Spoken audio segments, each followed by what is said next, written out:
जय जगन्नाथ। आपण मैंने केमती अच्छा आशा करे आपण मैंने भल थे। आज आम तृतीय क्लास वृत्ति परीक्षा गणित क्वेश्चन जानिबा ता सहित भी कौन आंसर होची ता उत्तरटी कौन ता विषय भी जानिबा जहाँ यह अत्यंत तुम प्रति बहुत लाभकारी परीक्षाटा वृत्ति परीक्षा जो जो क्वेश्चन सब आम सब कहूँ तुम्हें सेटा मन दे शुणिले तुम्हें यहाँ लाभप्रद पाइब आ सियोर वृत्ति परीक्षार उत्तीर्ण हम। तेणु आस जानिबा वृत्ति परीक्षा तृतीय क्लास वृत्ति परीक्षा गणित विषय आज जानिबा। ठीक अच्छे आस जानिबा परवर्ती प्रश्नटी को 14 गुणन 5 समान 10 गुणन डैश। अच्छा बापा कहल 14 पंचा केते 70 समान 10 रे केते गुणिले 70 हम क 7 ख 8 ग 9 घ 10। सठिक उत्तर कौन हम क 7 10 सता केते 70 14 पंचा 70 समान है कि नहीं। आस जीवा परवर्ती प्रश्न को गोटे कारखाना रे घंटा को 180 पाउरुटी तैयारी हुए। आउ थे प्रश्न पढ़ गोटे कारखाना रे घंटा को 180 पाउरुटी तैयारी हुए 8 घंटे डैश टी पाउरुटी तैयारी हब कौन करिबा गुणन करिबा 180 रे 8 कौन करिबा एडी गुणन कराई देख 8 शून्य को 0 8 अष्टा 64 नेला 4 रखी नेला 6 8 के 8 8 जोग 6 केतेला 14 केतेला 1440। सठिक उत्तर कौन देखिए क लिखाई 1400 ख रे लिखाई 1410 ग रे लिखाई 1430 घ रे लिखाई 1440। सठिक उत्तर कौन बापा कही घ 1440।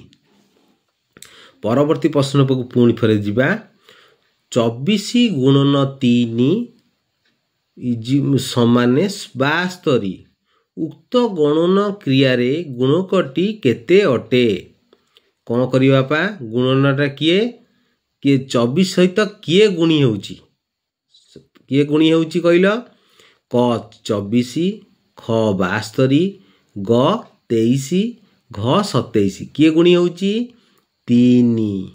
सठिक उत्तर टी कौन हम ग 3 बुझी पारल। आस जीवा परवर्ती प्रश्नटी को 40 गुणन 4 समान 160।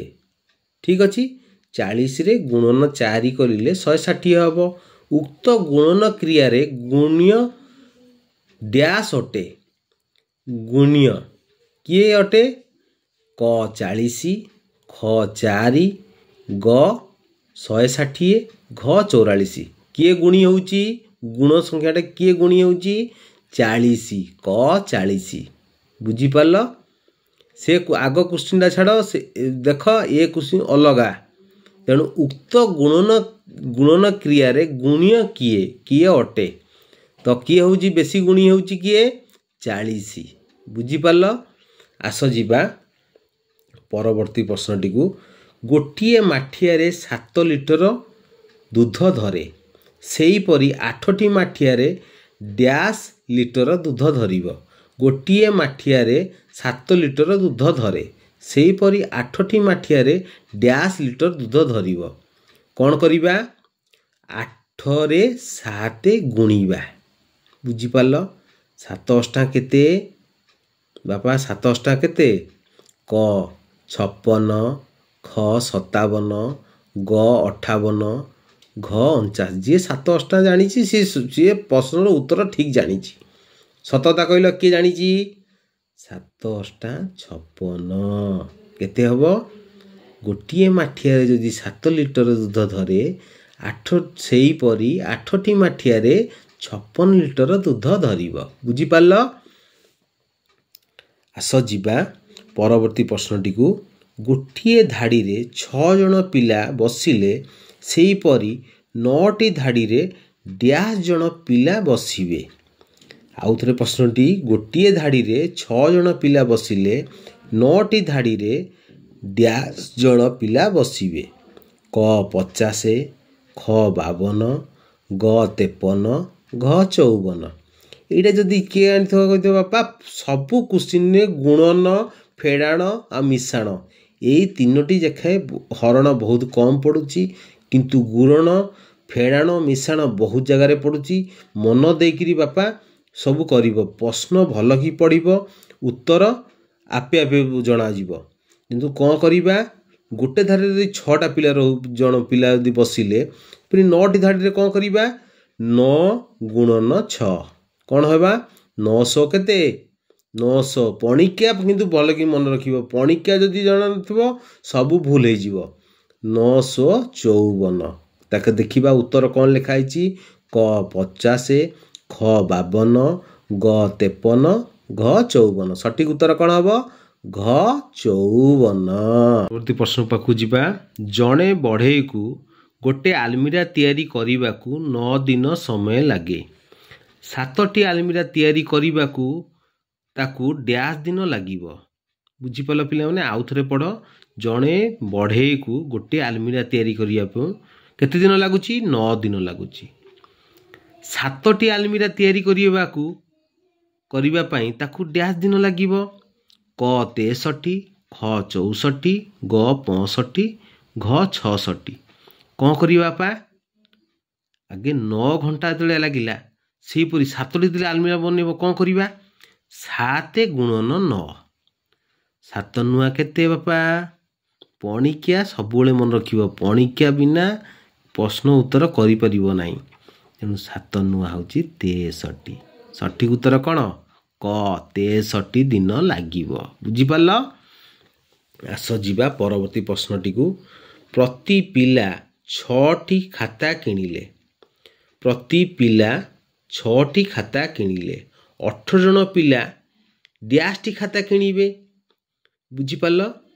ଯଦି ଗୋଟିଏ ପିଲା 6ଟି ଖାତା କିଣିଲେ, 18 ଜଣ ପିଲା କ'ଣ କରିବା, 18 ଗୁଣନ 6 ସମାନ ଭାବରେ ଖାତା କିଣିଲେ ନା, ତେଣୁ ଆକୁ ଯେତେବେଳେ ବହୁତ ସଂଖ୍ୟା ହୋଇଯାଉଛି ତାକୁ ଗୁଣିଦେବା। କ'ଣ କରିବା, 18 ଗୁଣନ 6 କେତେ ହେବ, 1800 କେତେ 108।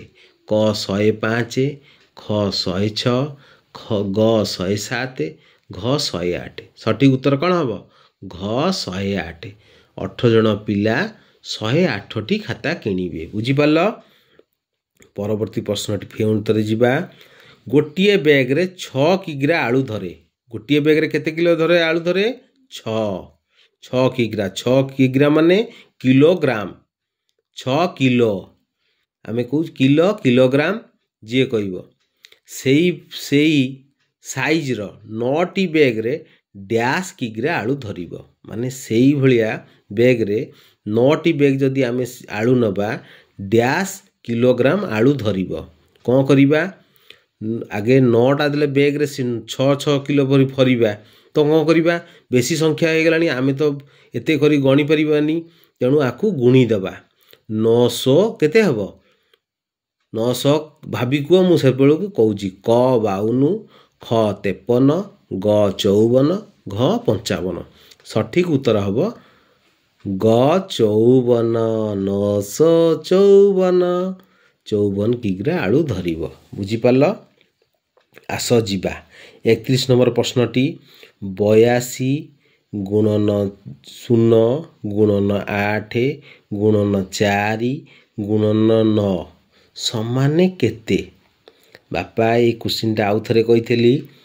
ଆମେ ଯେତେ ବଡ଼ ସଂଖ୍ୟା ଯେତେ ଲମ୍ବା କରି 4, 8, 10, 12 ଯେତେ ବଡ଼ ସଂଖ୍ୟା, ଯଦି ଗୁଣନରେ 0 ଗୋଟେ ଲାଗିଯାଇଛି ମାନେ ଯେତେ ବଡ଼ ସଂଖ୍ୟା ହେଇଥାଉ ସିଏ 0 ହେଇଯିବ। 0 ସହିତ ଯାହାକୁ ବି ଗୁଣିବା ସେ 0 ହେଇଯିବ। ତେଣୁ କ'ଣ ଉତ୍ତର ସବୁ ଦେଇଛି? କ 0, ଖ 72, ଗ 248, ଘ 36। ସଠିକ୍ ଉତ୍ତର କ'ଣ? କ 0। ଆଶା ଜାଣିବା କ'ଣ ଲେଖା ହେଇଛି ପରବର୍ତ୍ତୀ ପ୍ରଶ୍ନଟି। 66 ଗୁଣନ 10 ହେଲା। 66 ଗୁଣନ 10 ଗୁଣିଲେ କେତେ ହେବ? 660। ସେହିପରି ସମାନେ 6 କେତେ ଗୁଣିଲେ 660 ହେବ? କେତେ ଗୁଣିଲେ? 110। ବୁଝିପାରିଲ? 110 ଗୁଣିଲେ 660 ହେବ। ଦେଖିବା ପ୍ରଶ୍ନର ଉତ୍ତର କ'ଣ ଲେଖା ହେଇଛି? କ 11, ଖ 100, ଗ 110, ଘ 66। କ'ଣ ହେବ ସଠିକ୍ ଉତ୍ତର? ଗ 110 ହେଲା। ଆସ ଜାଣିବା ପରବର୍ତ୍ତୀ ପ୍ରଶ୍ନଟିକୁ। 48 ଗୁଣନ 110 ସମାନେ 48 ଗୁଣନ 100 ଯୋଗ 48 ଗୁଣନ ଡ୍ୟାସ୍ ହେଲା। ଆକୁ କ'ଣ କରିବା? ମନେ ରଖିଥାଅ ବାପା, ଯେମିତି 48ରେ 110 ଗୁଣିବା କେତେ ହେବ? ଯେତିକି ହେବ ଆମେ ଆ ସହିତ ସମାନ କରିବା। ବୁଝିପାରିଲ? ସମାନ କରିବା କ'ଣ କରିବା? ଆକୁ ଫାଷ୍ଟ ଗୁଣିଦେବା 48ରେ ଗୁଣନ 110। 48ରେ 110 ଗୁଣିବା କେତେ ହେବ?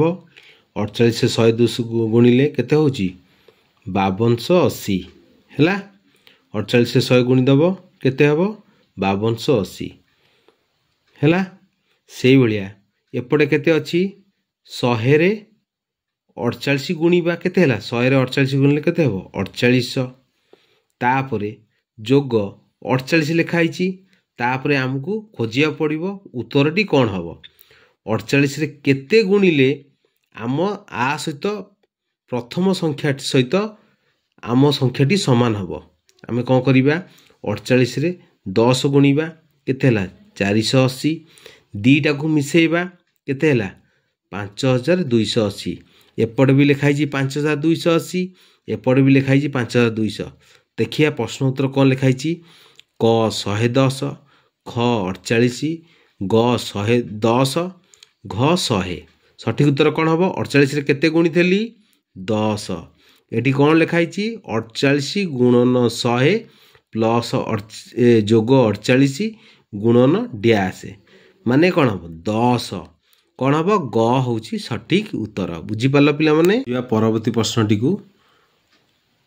528 ଗୁଣନ 95 ସମାନେ 528 ଗୁଣନ 100 ଫେଡ଼ାଣ 528 ଗୁଣନ ଡ୍ୟାସ୍।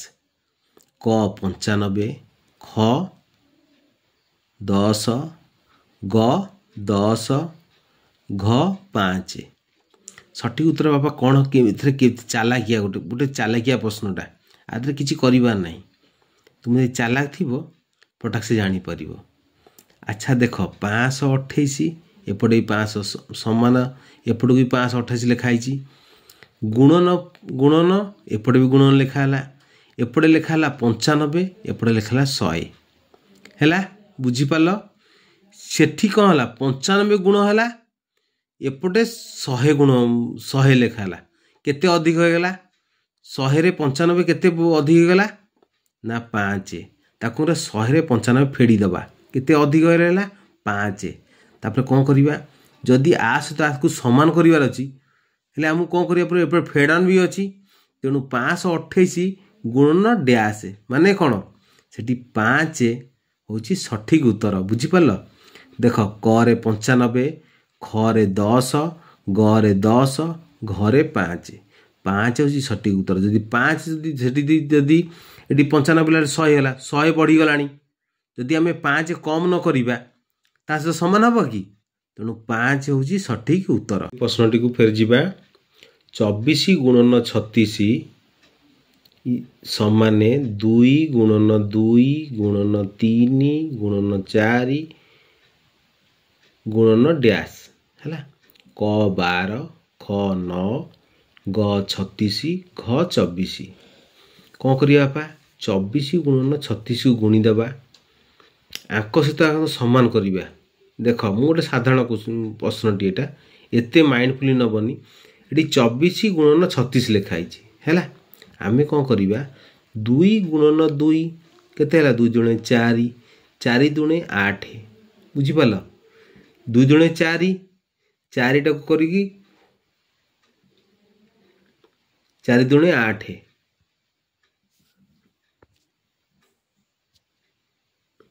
4 दूनी 8 बुझिपाल 8 है 8 3 24 गोटे संख्या बाहरी गला देख एपटे लिखाई 24 पुणी 4 लिखाला 4 गुणन डैश बुझिपाल क 12 ख 9 ग 36 घ 24 है 4 रे केते गुणिले 36 हम सठिक उत्तर कौन हम क 12 ख 9 ग 36 ग 24 4 रे 9 गुणिले 36 हम यहाँ साधारण क्वेश्चन टा टिके खाली माइंड खटेब ना सब करदेव गणित किछि नुहे गणित सबुठारु सोजा आशा जीवा 7 रो 6 गुण अपेक्षा 8 रो 8 गुण केते अधिक कौन करिबा 8 रे 8 गुण केते हला 8 अष्टा 64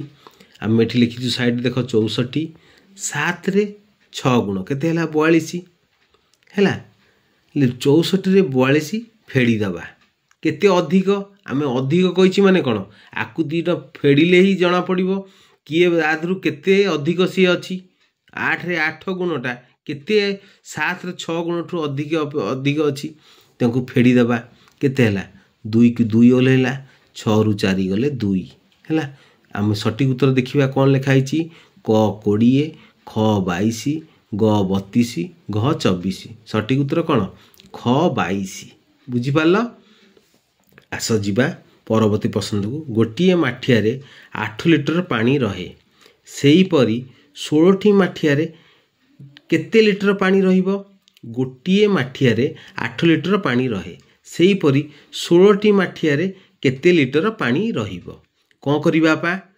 जेमिति 16 माने कहला 16 माठिया कोन आमे गणिया जीवा तेणु 8 लिटर करी गणिबा ना आकु सजा सबटु कौन करिबा पणिकिया ही करिबा 16 को कौन करिबा 8 रे गुणी दबा 16 अष्टा केते क 128 लिटर ख 56 लिटर ग 96 लिटर घ 112 लिटर सठिक उत्तर टी हैला क 128 लिटर जेंती मु करिछि साइड रे देख सेंती करिवो 16 अष्टा 128